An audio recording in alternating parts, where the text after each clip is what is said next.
बिस्मिल्लाहिर्रहमानिर्रहीम। अस्सलाम वालेकुम नाजरीन। शुएब राजा और वकार गिलानी एक मतलब फिर आपके सामने हाजिर हैं।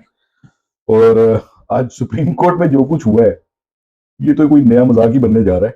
अच्छा, गिलानी साहब, आप तो ज्यादा बाखबर हैं। आप मजाक कर रहे हैं, ये एक संजीदा सूरत हाल है। सर संजीदा सूरत हाल, चले आप पहले शुरू करें, फिर मैं बात पहले नाजरीन को बताएं कि आज हुआ क्या है। जी जी हुआ यह है कि आज जब सुप्रीम कोर्ट ने टेकअप की 5 मेंबर बेंच बना दिन में और 2 बजे समात रखी गई उसकी चीफ जस्टिस उमर रज़ा बंदियाल साहब की ज़ेर क़यादत, और उसमें उन्होंने एजाज़ुल अहसन साहब को भी शामिल किया, मुनीब साहब को भी शामिल किया और मंदोखेल साहब को भी शामिल किया। और वो उन्होंने पीटीआई की पिटीशन को टेकअप किया जिसमें उन्होंने कहा कि ये जो इलेक्शंस की तारीख 30 अप्रैल से 8 अक्टूबर कर दी गई है, ये गैर आईनी है और ये सुप्रीम कोर्ट के फैसले की तौहीन है जो कि पहले सुप्रीम कोर्ट ने दिया था, जिसके मुताबिक इलेक्शन कमीशन ने ये तारीख दी थी सदर पाकिस्तान से लेके।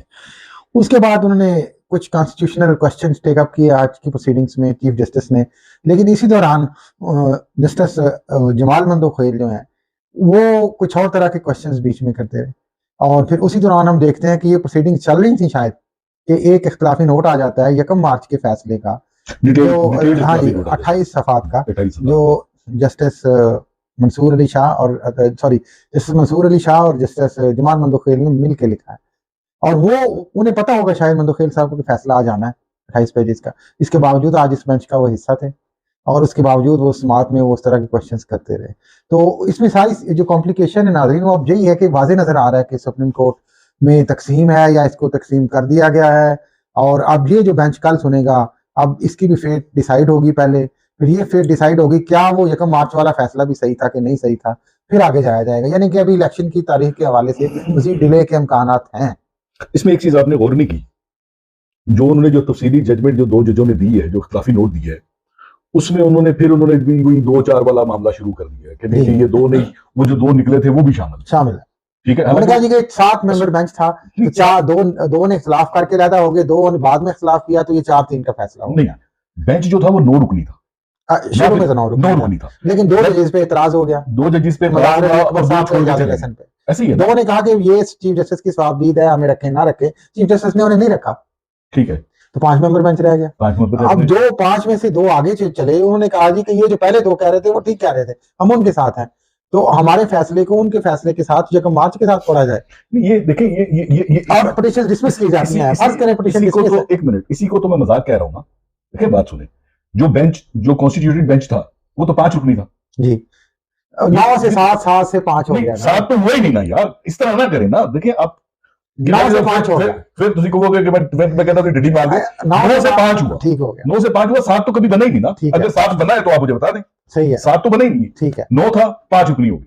जब 5 रुकनी हो गया तो 3-2 का ही फैसला गिना जाएगा ना यार, उसमें 4 तो नहीं हो सकता। हाँ, आप इसमें देखें, अब इसमें 2 चीजें हैं मजेदार, और जो लेकिन मैं ये बात करके इससे ज्यादा बड़ी चीज बात करना चाह रहा हूँ इस पे कि 2 चीजें होंगी इसके हल, जो मुझे नजर आ रहा है, जो माहिरीन भी कह रहे हैं, या तो कल जो हियरिंग होगी तो उसमें चीफ जस्टिस, चूंकि वो पावरफुल तो हैं, वो चीफ जस्टिस के इख्तियार तो उनके पास हैं, पहले वो ये चीज डिसाइड करेंगे कि क्या ये फैसला 4-3 का है या 3-2 का था, फिर ये प्रोसीडिंग आगे चलेंगी। या दूसरी ऑप्शन ये है जिसकी तरफ शायद माहौल बनाया जा रहा है कि फुल बेंच बन जाए और फुल बेंच इस मैटर को टेकअप करे, क्योंकि ये जो 28 सफ़ात का आज मंसूर अली शाह साहब का फैसला है, मजे की बात ये नहीं कि वो इस फैसले को इलेक्शन के हवाले से कुछ कह रहे हैं, उसमें तो उन्होंने देखे सीधा एक टेक्निकली मैं समझूंगा अटैक है on chief justice of Pakistan position, कि उसको उन्होंने कहा कि 1 मैन शो की तरह आप इसको चला रहे हैं और आप 184(3) की जो सो मोटो की पावर्स हैं आप वो भी अपनी मर्जी से चला रहे हैं, तो आप इस चीज को रेगुलेट करें। मुझे एक बात का जवाब दें, इफ्तिखार मोहम्मद चौधरी के दौर में हम किसी को ख्याल नहीं है जब वो अपने बेटे के केस पे खुद वोट ले लेता था। बात को समझे ना, ये जो डिवीजन जो की जा रही है ये डेलिब्रेटली की जा रही है, इसमें नून लीग भी शामिल होगी। मैं खुलकर बात करूंगा, मैं अल्लाह मालिक है, इसमें नून लीग भी शामिल है, इसमें किसी हद तक एस्टेब्लिशमेट भी शामिल है। दबाव डाल रहे हैं, बिल्कुल दबाव डाल रहे हैं, ठीक है, ये हो रहा है। मुझे तो आज मतलब मेरी अगर मेरा ब्लंट एनालिसिस मांगना चाह रहे हैं तो मैं सिर्फ सादी सी एक बात कहूंगा कि नून लीग ने पहले एक मरतबा सुप्रीम कोर्ट में हमला किया था, उसकी उनको बड़ी कीमत चुकानी पड़ी। इस मरतबा उन्होंने हमला नहीं किया, उन्होंने अंदर से हमला करवा दिया। मैं ये फील कर, लेकिन ठीक है, लेकिन इसमें जो टेक्निकल क्वेश्चंस हैं उनका जवाब तो देना पड़ेगा। अब देखिए ये इंप्रेशन तो है ना, टेक्निकल क्वेश्चन तो भाई, फिर टेक्निकल क्वेश्चन तो बड़ा सीधा है कि कहते हैं 90 दिन में इलेक्शन कराओ। आप सही कह रहे हैं, मैं इसकी नहीं, मैं सुप्रीम कोर्ट और इस सारी की टेक्निकलिटीज की बात करना चाह रहा हूँ जो कि जरूरी है। एक इंप्रेशन है ये 3-4 जजेस हैं जो हर वक्त ये पीटीआई से रिलेटेड पिटिशंस को टेकअप करते हैं और उनको डिसाइड करते हैं। एक चीज है, ठीक हो गई। इस ये पर्सपेक्टिव चल रहा है, इस पर्सपेक्टिव के दौरान ये सारा एक गुरमुस मच जाता है इस मुल्क में, और इलेक्शन और असेंबलियां और ये और वो और रिलीफ और एहतजाज और सारा कुछ। अल्टीमेटली आपको पता है, हम भी रोज बातें ये करते हैं, कोर्ट्स में जाना है तो कोर्ट्स ने इनको टेकअप करना है। और मैं आपसे कई दिनों से ये भी कह रहा हूँ कि ये अब सारा दबाव जो है वो एस्टैब्लिशमेंट के बाद अब सुप्रीम कोर्ट पे है और अदलिया पे है, किस तरीके से इनको कॉर्नर किया जाए और वो जो रिलीफ इमरान खान साहब और उनकी जमात को मिल रहा है उसको खत्म करने की कोशिश की जाए। गिलानी साहब तुसी बड़े तेज हो, तुसी मनु मरवान रोए हो और मनु मजबूरन कुछ कहना पड़ेगा। मैं बात खुल के करूंगा, जो होगा दिखी जाएगी यार, बात उसे के भी सुने, बिल्कुल सुनूंगा। देखिए बात सुनो, उमर अत्याब बंदियाल साहब जो चीफ जस्टिस हैं, कौन है वो? अल्लाह के बंदे हैं चीफ जस्टिस, अल्लाह के बंदे तो हैं कौन? उनकी बेटी जो है वो नून लीगी एमएनए के घर में गई। ये सोशल मीडिया पे बाहर आ चुका है। एक मिनट बात सुने, जितनी देर ये लाहौर हाईकोर्ट के चीफ जस्टिस रहे हैं, शहबाज शरीफ हर दूसरे दिन उनके घर मौजूद होता था जब सीएम था। मेरा वहां पे उस जमाने में जो एक पुलिस का ऑफिसर था जो मेरा दोस्त था, उसने मुझे बताया कि तकरीबन हर रोज ही मेरी ड्यूटी वहां लगी होती है कि सीएम साहब आ रहे। तो बज़ाहिर तो था बंदियाल साहब फिर इनके बंदे थे ना। हो सकता है आपस में मामला। सर ऐसे नहीं होता, ऐसे नहीं, इंडिपेंडेंस भी तो देखें होती है ना जजेस की, उन्होंने अगर मेंटेन रखा है उसको। ऐसे नहीं होता। बात बड़ी सीधी सी है। बात ये है कि जितनी बड़ी पोस्ट होती है ना, उसके रिक्विजिट भी उतने बड़े होते हैं। यही तो मैं कह रहा हूं। देखिए बात सुने, उनको वहां बैठकर उनको ये भी ख्याल आता होगा कि मुझे यहाँ पे मैं एक तरह से अल्लाह का नाइब हूं यहाँ पे, ठीक है। अब वो किसी हद तक ही जा सकते हैं ना यार। हाँ जी, सारी चीजों को तो वो अबॉलिश नहीं कर सकते ना। एग्जैक्टली। लेकिन उन्होंने अपने दामन को बचा के साफ करके बैठ के। लेकिन ये जो है मामला ये, लेकिन मुझे ये लग रहा है जो आप कहना चाह रहे हैं, मुझे इसमें मैं स्मेल कर रहा हूँ कि आप एक शरारत करना चाह रहे हैं। सही बात है, आप ये कहना चाह रहे हैं कि आप कितने दिनों से ये चर्चा चल रहा है, आपको पता है, अब तो मरीम नवाज साहब ने ऑन रिकॉर्ड कह दिया है और पीएमएलएन ने कि ये जो लाहौर हाई कोर्ट के चीफ जस्टिस हैं अमीर भट्टी साहब, ये इनकी जो बेटी है वो ब्याही गई है अली अफजल शाही से, जो कि एमपी हैं थे पंजाब असेंबली में पीटीआई की तरफ से, और दामाद हैं chief justice Lahore high court के। अच्छा, ठीक, एक तरफ तो उसकी दामादी को उछाला जा रहा है, दूसरी तरफ आप शायद ये शरारत करना चाह रहे हैं कि उधर जो बेटी है नून लीग की घर में, उसमें खामोशी है। देखिए बात बड़ी सीधी, कंट्राडिक्शन आप कहना चाह रहे हैं कि है। मैं ये कहना चाह रहा, एक की बेटी अगर पीटीआई की तरफ चली गई है तो उसको उछालो, अगर नून की तरफ है तो चुप करके बैठो। देखिए मैं ये नहीं कहना चाह रहा, मेरा ख्याल है ये चीजें मायने नहीं रखती हैं अगर आप अदालत और निजाम के सिस्टम को सही। मैं ये कहना चाह रहा हूँ कि जज जो है ना भाई मेरे, ये तो अल्लाह की किताब में हुक्म है कि जज जो है वो अल्लाह का नाइब है। हाँ, बट आगे उसका ईमान है, उसका किरदार है। उसने सबसे पहले खुदा को हाजिर नाज़िर जानकर फैसला किया। लेकिन मैं आपको बताऊं, आप थोड़ा सा मेरे ख्याल में एक और तरफ जाना चाह रहे हैं, मैं आपको एक और तरफ लाना चाह रहा हूँ।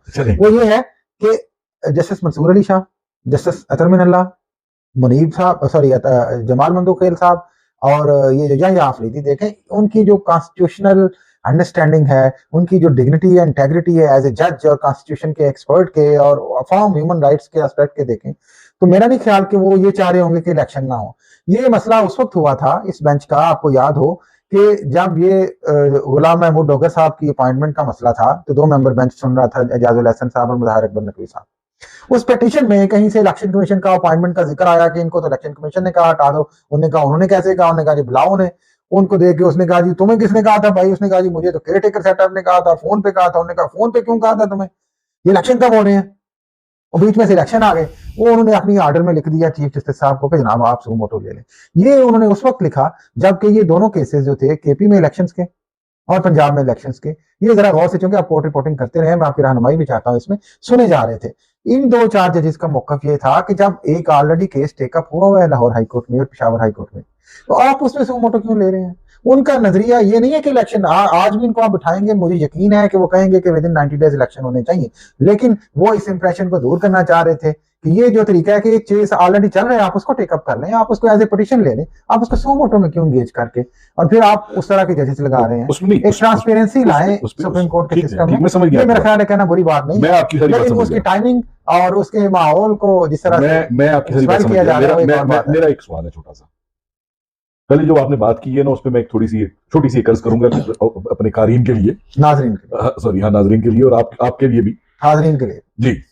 हुजूर बात ये है, बदकिस्मती रही है इस मुल्क की, इस मुल्क में जो जजेस की अपॉइंटमेंट होती रही है वो हमेशा पॉलिटिकल बेसिस पे होती रही है, हर दौर में, ज़ियाउल हक के दौर से शुरू लेकर आज तक।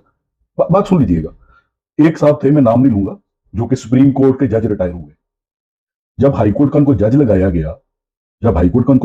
गया, उस वक्त भी ये था कि वो बंदा जो कि हाईकोर्ट का मतलब ये कि क्या कहना चाहिए, जज हो, जो जज बनेगा वो हाईकोर्ट का वकील हो और उसके केसेस इतने हो और ये हो और वो हो, ठीक है, मगर उसको सेट असाइड करते हुए एक बंदा जो कि कभी हाईकोर्ट में आया ही नहीं था, उसकी टोटल प्रैक्टिस जो थी वो लोअर कोर्ट्स की थी, टोटल प्रैक्टिस उसकी लोअर कोर्ट्स की थी, उस बंदे को हाईकोर्ट का जज लगा दिया गया।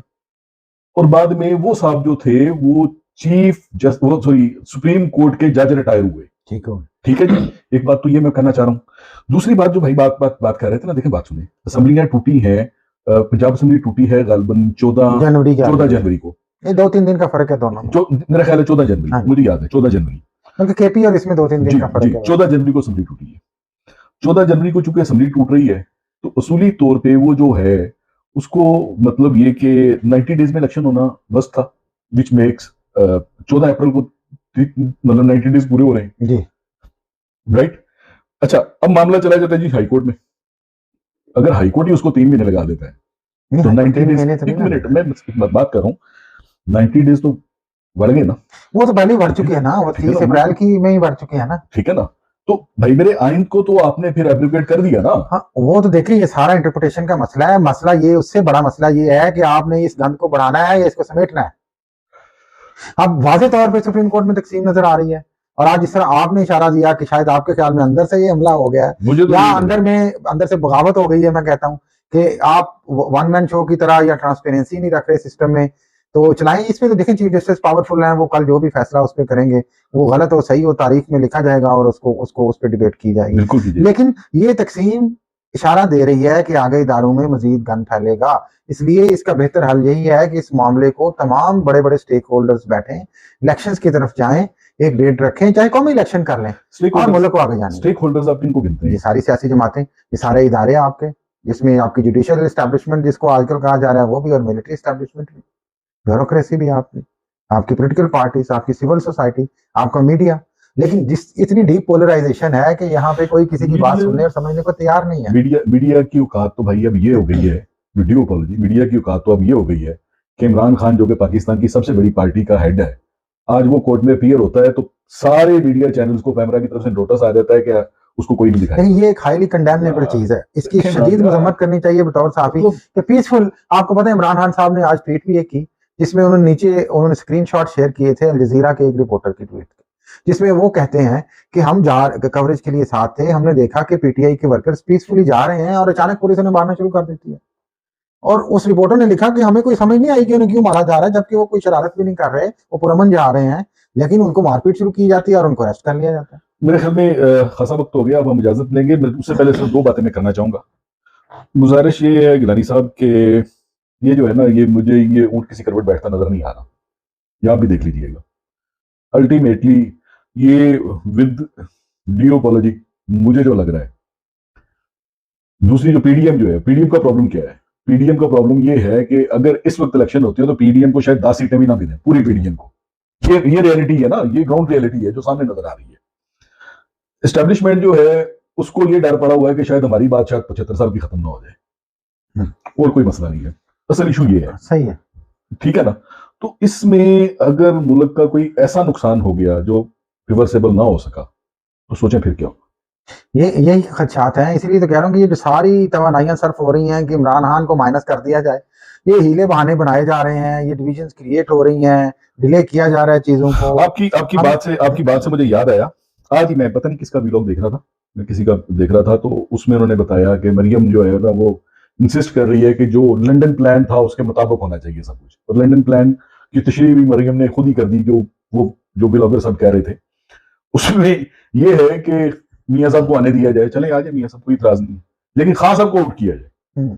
ये मतलब मुझे नहीं समझ आती कि अगर अगेन जी, अगर हमारे आर्मी चीफ साहब ऐसा कोई वादा करके आए हैं तो किस कैपेसिटी में करके आए हैं? देखिए ये तो एक वैसी बातें हैं ना, इसका कोई सबूत नहीं है, सबूत नहीं है इसमें, बिल्कुल परसेप्शन कह लें, इंप्रेशन कह लें। यार मरियम कह रही है भाई, मरियम कह रही है, मतलब मैं तो नहीं कह रहा ना। देखिए एस्टैब्लिशमेंट के साथ इस वक्त इमरान खान साहब टक्कर भी तो लिए बैठे हैं ना, उन्होंने भी कांटा लगाया हुआ है। इमरान खान ने तो एक लफ्ज नहीं बोला आज तक एस्टैब्लिशमेंट के बारे में, जैसे टक्कर लिए बैठे हैं। वो जो बाजवा साहब के खिलाफ जो कुछ हुआ वो सारी सूरत बाजवा साहब आप देख लें, हर चौथे दिन एक इंटरव्यू देते हैं, हाँ। तो कर जाते हैं। लेकिन ये जो आप कह रहे थे ना, मैं उससे बात कह रहा हूँ कि आप मीडिया की बात कर रहे थे, मैं समझ रहा हूँ कि इस वक्त जितना घन मच चुका हुआ है, जितनी इदारों की और इदारों में बैठे लोगों की तजलील हो चुकी है, उसके बाद मेरा नहीं ख्याल कि हम आगे बेहतरी की तरफ इस वक्त तक जा रहे हैं। हमें कोई सैनिटी परवेल होती है अभी तक नजर नहीं आ रही। आप ये कह रहे हैं, आप ये देख रहे हैं ना कि ये अभी अभी रिटायर हुए हैं बाजवा साहब के साथ क्या नहीं हुआ? कौन है जिस मुल्क में जलील नहीं हो गया? उमर अता बंदियाल साहब, चाहे वो अपनी गुड फेथ में कर रहे हो, चीजों को इंडिपेंडेंटली कर रहे हो, ट्रांसपेरेंटली कर रहे हो, लेकिन आज वो धराम से उनको हाउस ऑफ कार्ड्स की तरह वहां पे गिराई दी गया है। इसी तरह सियासी जमातें देखें, अदालतों में क्या हो रहा है, मीडिया में क्या हो रहा है, ये प्लीज हम तो ये कहते हैं कि इस गंग को समेटें और जुडिशरी जो है, अगर उनके आपस में ये जो मसाइल हैं ट्रांसपेरेंसी के, उनको रिजॉल्व करके कॉन्स्टिट्यूशन की सुप्रीमेसी की तरफ जाए। अल्लाह ना करे जी। मैं मतलब ये कि जाते जाते बस एक आखिरी फिक्रा बोलना चाहूंगा, हम आज तक जस्टिस मुनीर का रोना रो रहे हैं, ऐसे ही है ना, हर दौर में हम आज तक जस्टिस मुनीर का रोना रो रहे हैं। अल्लाह माफ करे, मुझे तो 4-5 जस्टिस मुनीर बनकर नजर आ रहे हैं यार। चले, मेरा ख्याल है अल्लाह करे आप ऐसा ना हो, हम तो अच्छी की उम्मीद रखते हैं। इसके साथ ही हम इजाजत चाहेंगे जी। आप इंशाल्लाह दोबारा किसी और व्लॉग में इकट्ठे होंगे। अल्लाह हाफिज।